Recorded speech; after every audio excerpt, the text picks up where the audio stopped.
سلامونه او نیک هیلې لر وبر افغانانو پښتنو ورونو زه به نن په دوه شیانو خبرې کوم. یو شکر الحمدلله موږ د پاکستان ظالم ریاست نه خپل 15 افغانان وروڼه خلاص کړ د حیدرآباد کې بندیانو سند کې هغه الحمدلله وطن ته ورسېده. بل زه به ستاسې نظر غواړم په لیکلو باندې چې ډېر وخت نه ماته مرګړي وي چې ته یو خیري اداره جوړه کړه، یو چریټي جوړه کړه چې کوم دي کې افغانان چې هغې دپاره موږ یو پانګه ولرو، په هغې کې به ما سره ډېر مرګړي به راسره ډېر وي، خو ستاسې نظر غواړم چې جوړه یې کړم که جوړه یې نه کړم. ستاسې نظر ډېر ضرور دی چې لیکلو کې راته وکړئ. نو اول د دې 15 کسانو ویډیو در باندې ګورم چې دا په پاکستان کې بندیان وو، موږ خلاص کړه. دا تاسې وګورئ بیا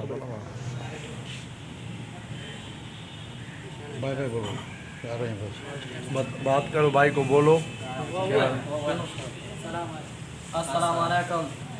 तारिक अफरीदी रोर ना मानना कोच मंगे वो बासुलू बादशाह साहब ना मानना आरिफ रोर ना मानना मंगे दे जन वो बासुलू मंगे राश पपो में आश्त सोले मंगे पख्तने सुगनवन नय ना बस मानना कोच मंगे वो बासुलू तेरा ज्यादा मानना बस खुदा दे دا تاسو کته افغانان ورنو د دې مخونو ته وګورئ اقربانان چې څومره اقربانان خراب شوي دغلته، او دا یو میاشت قید په ختلی و، خو د پاکستان ظالم ریاست، د پاکستان ظالم پولیس د هغې د یو میاشت په دې باندې 8 میاشتې شوي دلته بندیانو د پښتون څوک نه و. نو دلته یې ما عکس لګولی طارق افریدي ورور چې یو 10 بندیانو مخکې موږ سره کومک کړی په خلاصېدو کې، او په دې کې هم کومک وکړو الحمدلله د هغې په دغه په تعاون سره.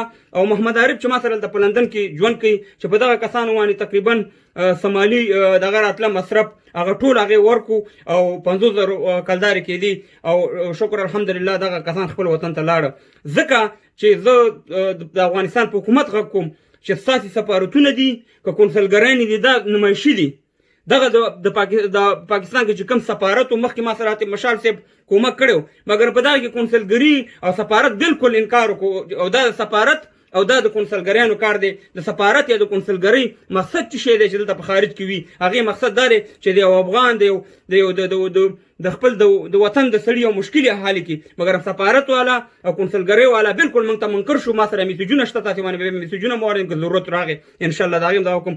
بله خبره دا کوم افغانان ورنو چې موږ او تاسې مشکلات ډېر زیات لرو، نو ما پسې ګوره زه د تاول نه دا ویم چې ما پسې به خبرې نه کوئ، ځکه چې زما یس او نو خبره ده یا او یا نه.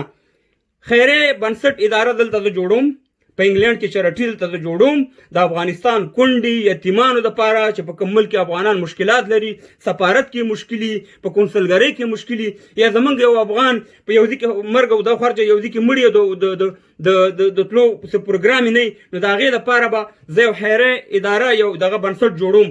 خو دې کې به یوازې زه نه یم، ما سره به ډېر افغانان ډېر تعلیم یافته ډېر اخلاصمند ډېر ایماندار خلک وي. نو ستاسې نظر غواړم چې دا شی جوړ کړم که جوړ یې نه کړم.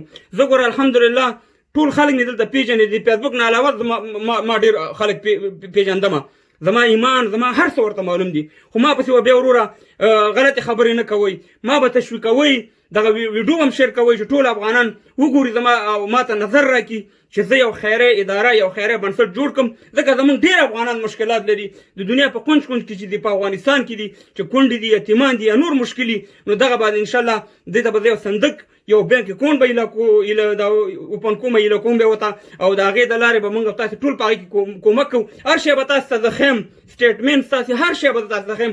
خو پر اول دغه دا دی چې تاسې ماته ووایئ چې جوړ یې کړه که جوړ یې نه کړم. نو ستاسې نظر غواړم، او دغه د ستاسې د بله ویډیو به انشاءالله بیا زه په دې ډکوم که چېرته مې اجازت راکړه چې جوړ یې کړم که جوړ یې نه کړم. بیا به که جوړېدو خبره راله بیا به تاسې سره زه په تفصیل خبره وکړم چې ما سره په دې چریټۍ کې، ما سره په دې خیري اداره کې څوک دي. ځکه ډېر وخت نه مرګړي ما ته وایي چې دا شی ته جوړ کړه.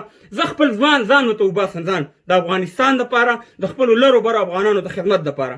زما دا ځان چې قربان دی، زه کاروباري سړی یم، دا ټول مې پېژني، خو دا ځان مې د وطن دپاره قربان دی او غب کړی مې دی. نور ستاسې خوښه ده، خدای شته دی، خدای به ګوري، مرګ شته دی، که یقین کوئ که نه کوئ ستاسې خوښه ده. خو دغه شی جوړول ډېر ضرور دی. په اخره کې دغه د ایران ویډیو وګورئ چې زموږ د افغانانو څه حل دی. دغه کار د سفارت د کونسلګرۍ دی چې دغه افغانانو پوښتنه وکړي، خو د بده مرګه نه کوي. دغه ویډیو وګورئ او ستاسې لیکلو باندې دغه ضروري دی چې ما ته خپل هغه نظر راکړئ چې دا کار وکړم که مې نه کړم. السلام علیکم تاسو دوستانو، خیر دې کوي بخیر. دا د کرمان د اردوګاه دا چې د ګر په زرهاو نفر پراته دي، چې نو بسته نه ډوډۍ سته دا دومره سخت ظلم ایران شروع کړی دا تاسو دا ویډیو واخلئ په فیسبوک او په میسنجر کې پخش کړئ چې ټول دنیا بین المللي وویني چې ایران له افغانستان څومره سخت ظلم کوي. ته وګوره دا په زرهاو نفر ته پراته دي، نه رادي مرز کوي نه خوشي کوي، نو دومره سخت ظلم کوي. از کل بیادراب تاجک پشتون